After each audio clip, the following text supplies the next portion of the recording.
नमस्कार दोस्तों, स्वागत है एक बार फिर से बहुत ही शानदार वीडियो में। तो इस वीडियो में बात करेंगे हम बर्बरिक, जिन्हें हम आज के समय में खाटू श्याम जी के नाम से जाना जाता है। महाभारत में उनका यह नाम कहीं दिखाई नहीं देता। महाभारत के एक महान योद्धा थे। वे घटोत्कच और अहिलावती मौर्वी के सबसे बड़े पुत्र थे। उनके अन्य भाई अंजन पर्व मेघवर्ण का भी उल्लेख महाभारत में दिया गया है। बर्बरिक उनकी माता मौर्वी ने यही सिखाया था कि सदा ही पराजित पक्ष की तरफ से युद्ध करना, और वे इसी सिद्धांत पर लड़ते रहे। बर्बरिक को कुछ ऐसी सिद्धियां प्राप्त थी जिनके बल पर पलक झपकते ही महाभारत के युद्ध में भाग लेने वाले समस्त वीरों को मार सकते थे। इसे लगता था कि वे अर्जुन, कर्ण, भीम, पितामह से बड़े योद्धा रहेंगे। जब वे युद्ध में सहायता देने आए तब इनकी शक्ति का परिचय प्राप्त कर श्री कृष्ण ने उनसे शिष्य का दान मांग लिया। इस दौरान पांडवों से और कर्ण से यह क्या मंत्रणा हुई, इसका इतिहास अज्ञात है।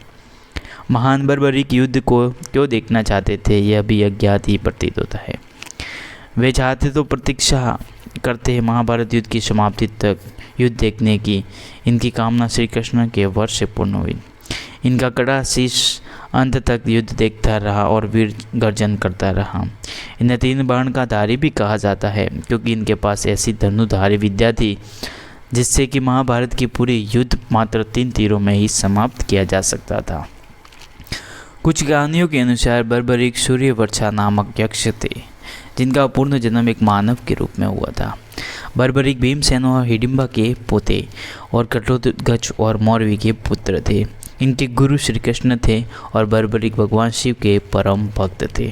तो बात करते हैं बर्बरिक की जन्म से कथा के बारे में। स्कंद पुराण के माहेश्वर खंड कुमारिका खंड में घटोत्कच और का विवाह और उनके पुत्र बर्बरिक के बारे में बहुत कुछ विस्तार से बताया गया है।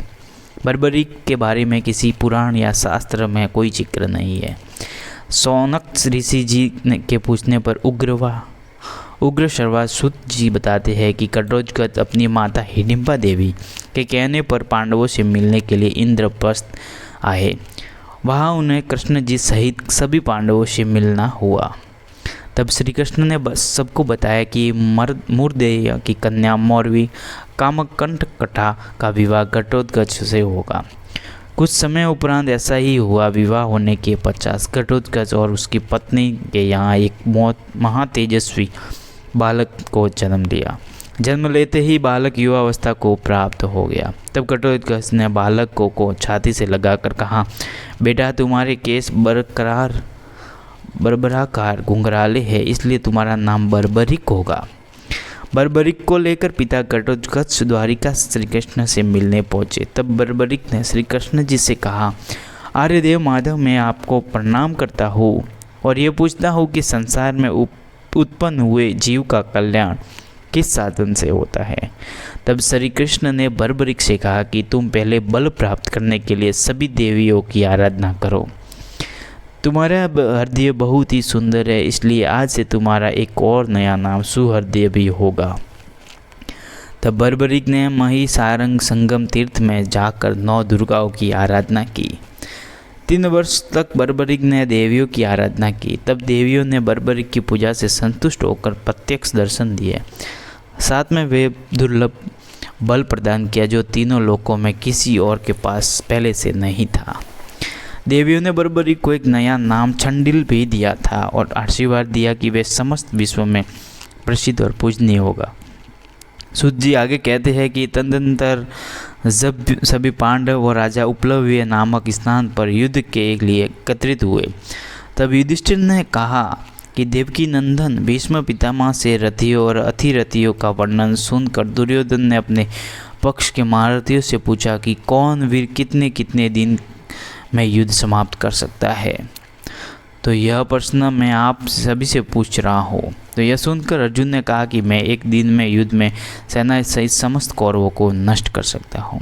अर्जुन की बात सुनकर घटोत्कच पूर्व बर्बरिक हंसते हुए कहा कि अर्जुन और श्री कृष्ण आप सभी लोग चुपचाप खड़े रहे। मैं एक ही मुहूर्त में भीष्म आदि सभी यमलोक को पहुंचा दूंगा।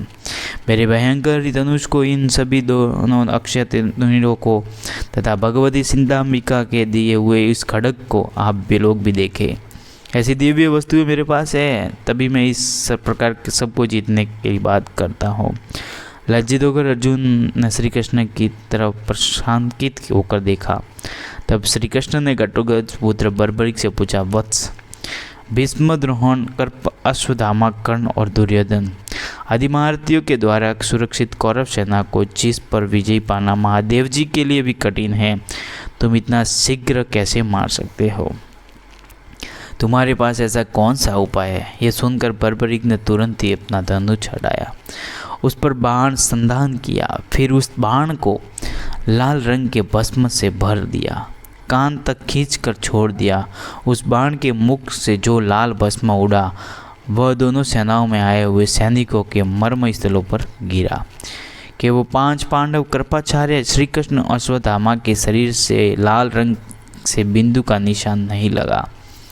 तब बर्बरीक ने सब लोगों से कहा कि आप लोगों ने देखा कि इस प्रक्रिया के दौरान मैंने मरने वाले सभी वीरों के मर्म स्थान का निरीक्षण किया है।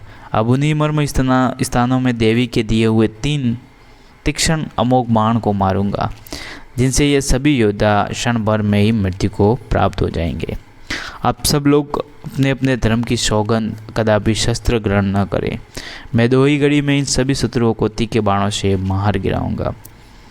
बर्बरीक ने ऐसा कहते ही श्री कृष्ण ने कुपित होकर अपने तीखे छर्क से बर्बरीक का मस्तक काट गिराया।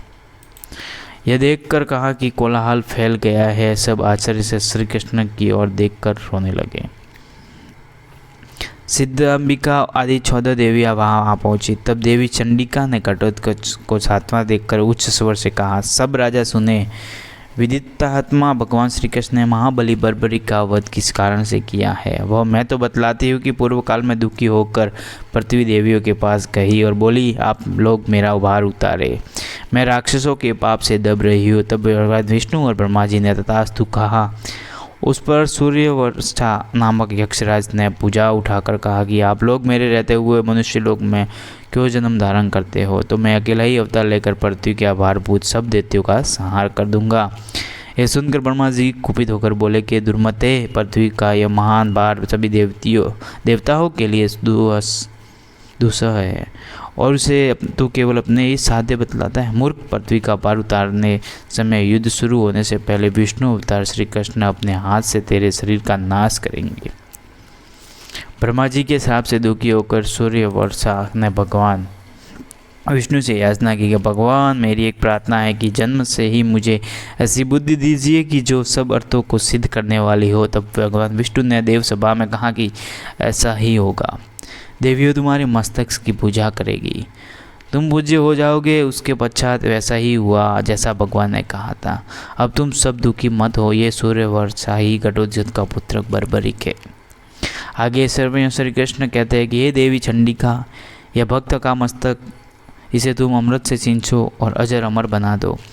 जीवित होने पर बर्बरीक ने युद्ध देखने का इच्छा बताई तो तब भगवान बोले, वत्स, जब तक पृथ्वी, आकाश, चंद्रमा और नक्षत्र रहेंगे तब तक तुम बर्बरीक सब लोगों के द्वारा पूजनीय हो जाओगे। तुम जाकर इस पर्वत शिखर पर चढ़कर वहाँ रहो, वहीं से होने वाले युद्ध को तुम देखना। सुनकर बर्बरीक का मस्तक पर्वत के शिखर पर स्थित हो गया। इसका शरीर पृथ्वी पर खड़ा हो रहा बढ़ा था। उनके बाद शरीर का विधिवत संस्कार कर दिया, मस्तक का कोई संस्कार नहीं हुआ।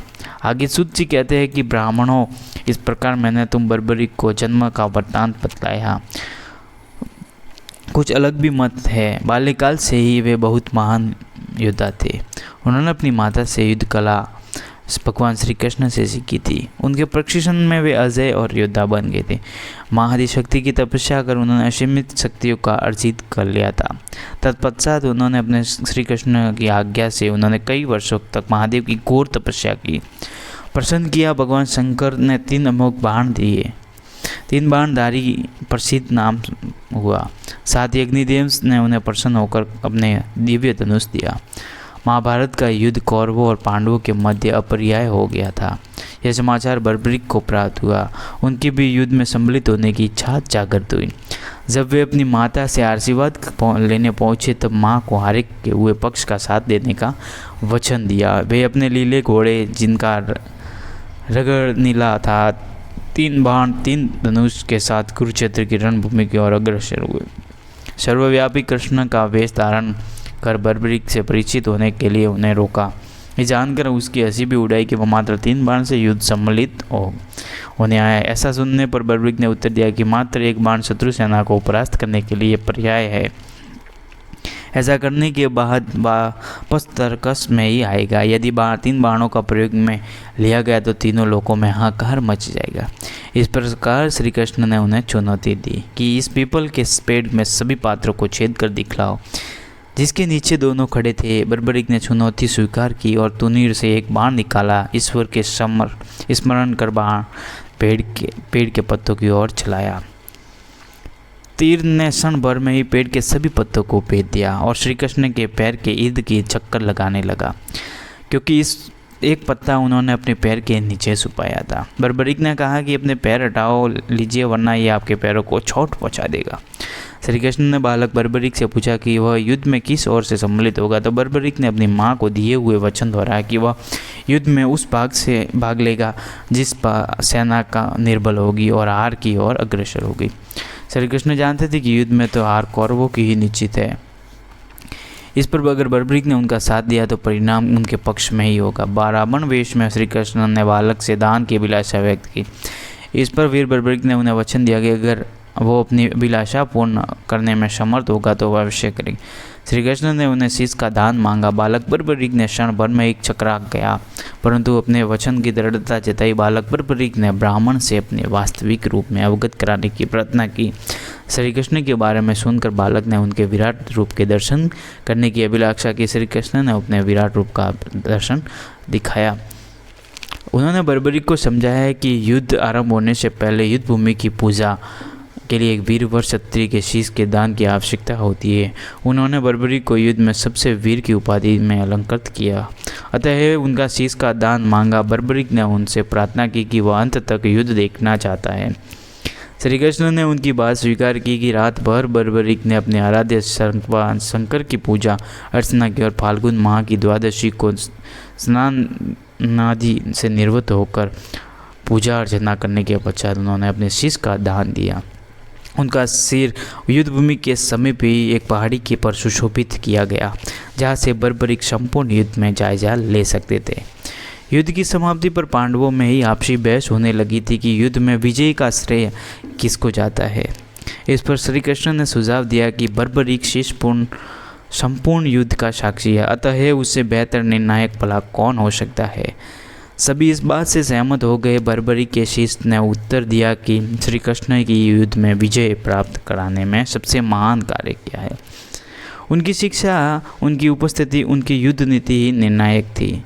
उन्होंने युद्ध भूमि में सिर्फ अपना सुदर्शन चक्र घूमता हुआ दिखाई दे रहा था, जो शत्रु सेना का काट रहा था।